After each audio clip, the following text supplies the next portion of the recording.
Nako every commando since I'm ever lonely. Jagala love story. Jagala love story. Hey, baby, I shall go fight for your love. You're my queen, I'm your king, that's enough. And then you're awesome and sweet, you're not dwarful. And baby, I wanna kiss you for life.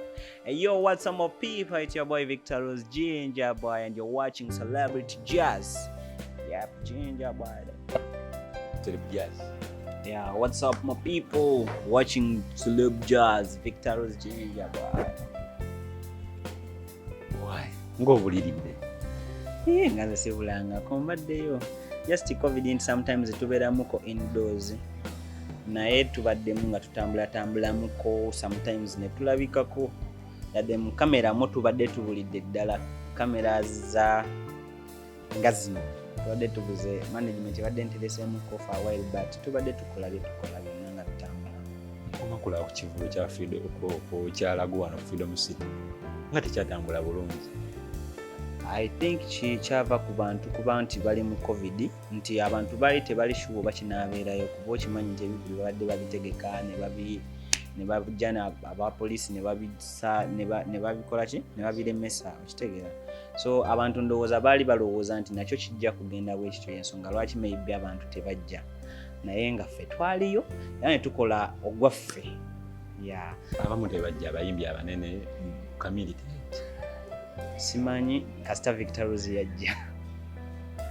Ate kino ekivulo kyali ku big zone. Abasinga temwajja mwenna bawunzika ate benyini babyezannya. Anti nze nali already promising nti ngenda kubeerawo ku Freedom City. Management yange yayogera nabo ne tupromising ati tugenda kubeera tusobola ya Freedom City yokka. Era ku Freedom City twakeera ne tujja ne batugamba mugenda kuyimba mu budde webuti era mu obudde ne tuyimba ne tukola ekyaffe. Akuzeeko emabega. Nkadde kuyimba 2019.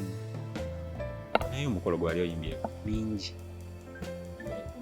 Giwera. Ejja bano ab'ekyalo bano. N'ab'e Kampala ne ku Africana ebifo ng'ebyo. Olina manager? Tulina management bagita Retro Records. MC Cuts twatumanya kusaini. MC Cuts tukola ne Cuts Music. We work in cooperation with Cuts Music. Retro Records stroke Cuts Music. Tumanya kutwalira ddala. Teyantwalira ddala. Tukola akuyamba mu ki? Byonna buli kye neetaaga we neetaaza advice abeerawo mu promotion abeerawo mu audio asobolerawo audio n'agamba Victor kino kibulamu ne tukitereeza so is always available mu buli stage ya music wange. Amukasente. We are necessary. Mchala. Sirina. Bulungi bw'oliko. Obulungi kitegeeza kufuna mukazi. Time y'omukazi we n'atuuka tujja mufuna. Naye tumulage ensi naye nga saawa zino tukyafuka sinze nnyo ku music. Nina akayimba akapya bakayita official. So musically we are focused on the career. Wala kunobeera mu video yo. Ng'obuleeta abamanager babuleeta. In most cases tutera kozesa bakyali baffe. Abatalina kibeera kyagenda teekawo nti ki. Tukozesa nnyo bakyali baffe abantu be tubadde nabo mu haso zaffe. Abatutegeera munaye abatajja na kutusaba ssente nnyingi kuba tetuzirina. Ekitegeera. Oli muwuma. Sinaba kujoininga gundi ezo. Associations ezo kubanga nazo zennyini tezinabeera organized. Ezo association tezinabeera organized. Nabo bennyini tetumanyi president waffe yaani. Yesindi. Okitege tetunaba kikonfirming era ono gamba leero ono ate enkya waliyo oli okitegeera so twagala nabo babasoke organizing eba namala organizing obulungi tugendeyo tutwale credentials zaffe tubeere officially them tutandika okukola naye saawa zineno bakyaliwo ebati okitegeera naye tusobola kubeera wa taata nga taata leero kwali leero atamidde leero taliiwo okitegeera. Bafuna kasente ke baagaba. Ndowooza akasente ako saakafuna lwakuba basaali mu luuma. Buli omu yajja. Maybe abali mu luuma wali otukiddeko nze twagenda gwe wafuna akasente nze saafuna naye era still obulamu butusigala walize n'ofunayo ekyebiri era ekyebiri si kyekikulu ennyo tujja kuba tusigala nga tukola mu busobozi bwaffe mpolampola naffe akasente we kalijja nga ka kituufu kaddala nga kakuyamba bayimbi abatuufu abayimbi nga si bantu beeyagaliza tulifuna anti kaba akasente awo nga kajja nga kabayimbi lwaki saafuna nawe kyebuuza kati naawe nkikubuuzizza lwaki saafuna akasente we kaba nga ddala kaali kabayimbi ng'ate we baakagabira nali nina oluyimba nga lwe lumu ku nnyimba eziriyo singa 5 mu Uganda ate gravity yaliyo so ebintu byaffe bikyalimuko webiti ensonga lwaki siri mu ezo associations zaabwe tebali steady abeera steady ojako buli omu yeetaaga okola n'omuntu aliki organized era nze wena sindire jimu ye wenaabeera nga eri organized obulungi tewajja ayita yadde ne weeks 2 nga sijoyininze ojjako ndabayo okitegeera so ebintu bibadde bikyaliwo ebiti kusika miguwa kino kyo n'omuntu atali music industry akiraba nti abayimbi tetuli organized okitegeera so for me nze nkipingira eno mpolampola ebintu byaffe wetubikola wetuyiriba mpolampola webinaaterera obulungi ne baba nankoneramu nti Victor kati wano genda wakati oyo yatusinga experience mu music ffenna team yatuwa advise ebiseera ebimu nti Victor kati genda wako namusitamu nti Victor kati wano signing nga tugenda tusigning waliwo yakuba ekikono ebyaddala tewali just tubadde tetuyiraba naye naawe byobiraba ebyo byeyogerera ne maama wange atafollowinga nnyo music ku TV abeerako nalaba leero abayimbi nga beeyuza leero bali ate bali babawadde bano tebabawadde okitegeera so music industry yaffe yeetaaga okubeera organized n'okukolera awamu tukwatire wamu ffenna osuubidde ani alibadde president simanyi nze omuntu yenna ajja nga ali organized ndiwaddemba okumufollowinga ekikulu kyakwe organizinga ekikulu si kyani gwe wali yagaddaani nze ŋŋanze lwaki mba njagala banfuge oyagala gwe of course ekikulu si nti njagala ono anfuge ekikulu kyakubeera nga tiimu eri organizing tusobola n'okubeerawo nga tewali afuze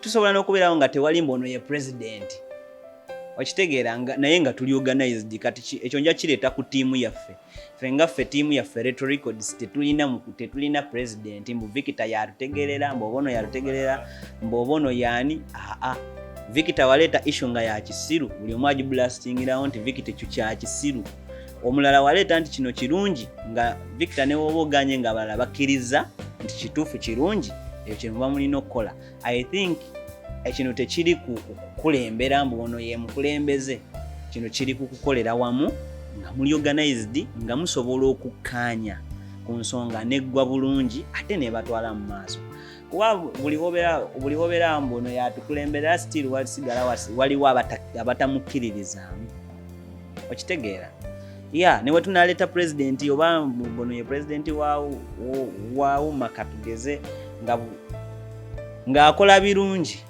naye ng'alina eyo crown nti ye president waliyo abatagenda kyagala Steve Benda ali omukkiriza White Benda mukwano gwange era y'omu ku bantu abali mu kushinga brand yange akola kyasobodde mu ngeri ye okitegeera simuyinaako buzibu okitegeera kyamutera osuulawo ttawulo simanyi naye era ndowooza egyo emiguwa egisigala nga girimu eno emabega obeerawo ne bakuteekawo okitegeera abantu naye still I think moment Benda we yabeererako emiguwa mingi egyali gimusika okitegeera emiguwa mingi ate abantu besimentioning nti bano nti bali naye era bangi olina agamba oyo tasaana kubeera bwati yakajja music industry ono tasobola kola weti yali bwati ne bwati okitegeera yeti ebiseera ebisinga tekibeera ku time gy'omaze mu kintu kibeera ku ndowooza yo okitegeera ntya bw'oyinza pushinga ekyo ekintu Magufuli yabadde mu bukulembeze emyaka emeka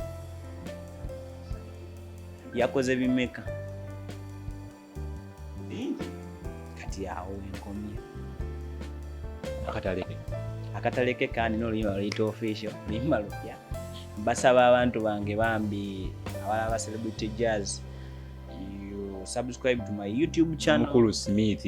N'omukulu Smith nawe weyagaliza bakumanyi bakumanyi omukulu Smith. Basaba bambi muwagire Victor Rose, muwagire Uganda music industry. Ate tujjewo bino ebintu bya simanyi ono asinga ono Kyokozesa director omu. Otherwise soko indemalize ensonga yange.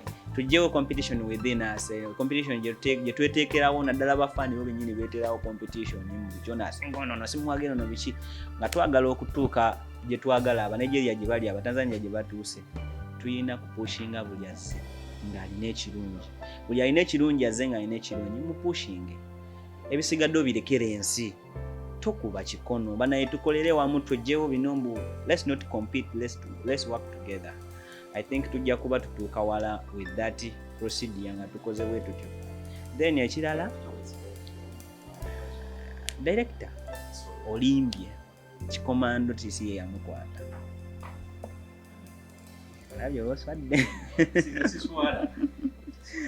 Yamukwata mwita Dave Famous, Muganda mwita Dave Famous. He's a good, very good and nice director.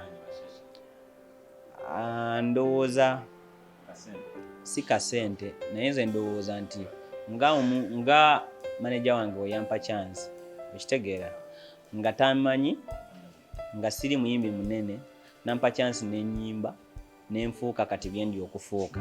Ndowooza n'abantu abalala bonna beetaaga okuweebwa chance nabo babeereko ne kye bakola kuwaako oyo gw'oba okoze. Osanga nabo enkya basobola okufuuka abanene abasasulibwa ssente ezo zetwagala osasula abali abanene. I believe in talent. Omuntu asobola okuba ne talent newaaba nga si waaki nga si munene nti amanyikiddwa kuba nabo abamanyikiddwa nabo basooka kubanga bano. Okitegeera y'ensonga lwaki nze nzimba family yange ng'ezimbibwa abantu abato kuba be future. Why gwe twegomba kukola bona n'abasajja ab'amaanyi oba abakazi ab'amaanyi. Ekintu kya collabs ensonga lwaki mbadde sinaba kukolayo collaboration yonna. Ndi mu remixes. Okimanyi ndina remixes, sina collaboration, ndina remixes. I only feature people mbeera mba featuring. Okitegeera we haven't collaborated with anyone yet. Tukola remixes just badda mu nnyimba zange already zemba nkoze wakabi si owakabi cause nakola remix ya Kakone Fiye ye wakabi awo yaya introducing Victor okitegeera then nenkola remix ne Martha Mukisa. I was introducing Martha Mukisa. So I think ekyo kyembadde nkugamba nti tulina kukolera wamu tetsi competing okitegeera. Singa pia yagana oku introducing nange sali introducing the Martha okitegeera. So that's the way forward bwetyo tulinokola. Negomba nange okola n'abayimbi abanene nti kinaye ekikulu tekiba mu kwegomba, ekikulu kiba mu kukola kituufu. Bano time ndowooza si kye kituufu okukola n'abantu abanene naye time yakyo wenaatuuka tujja kukola nabo. Otherwise tuyinza n'okuba tulinayo n'ennyimba n'abaabwe muyita ki abanene ba Spice ate nga tebali. Sinaba mentioninga muntu yenna. Ekidobozi okisobola kujja mu kya Spice. Spice muntu muyimbi munene era nange negomba okukolako naye. Negomba okukolako naye Spice. Olaba negomba okukolako nawe naye right now management tenaba kuntunuzaaki mu kyemu ekyo ekintu. Naye time wenaatuuka tujja kuba tucommunicatinga nabo cause mu Uganda yaffe abo abantu abalimu baffe. Tujja kuba tumeetinga anytime tubeere nga tukyogerako. Era awo oyinza okwekanga ng'olabye kolabo ya Victor n'omuyimbi gw'obadde tomusuubiriza kukola naye ku eyo moment. Era kino nkyemphasizinga tukolera awamu tetwekuba. Tubulya enamba ayagala bookinga Victor ngoba olinayo graduation party, introduction, wedding, birthday, anything manyagana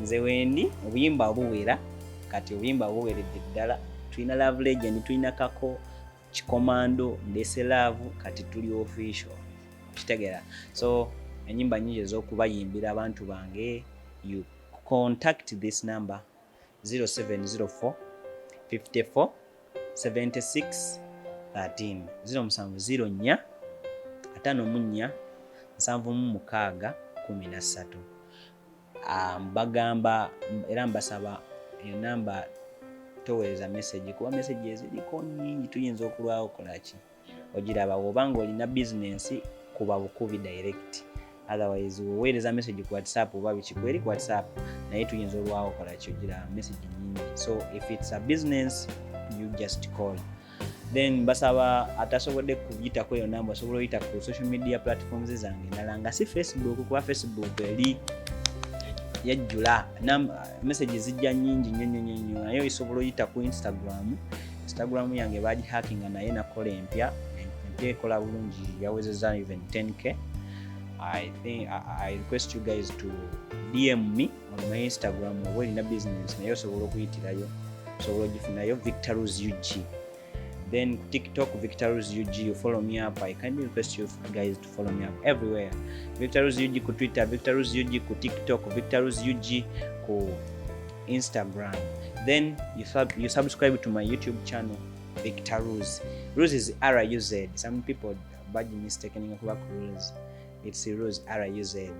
Then Facebook mbasaba mu following kubanga gye ntundira waka wange awo bo following ku Facebook nezo gundi zonna buli kimu kiba kigenda kuba kyangu. Facebook ya still nkozesa Victor Rose.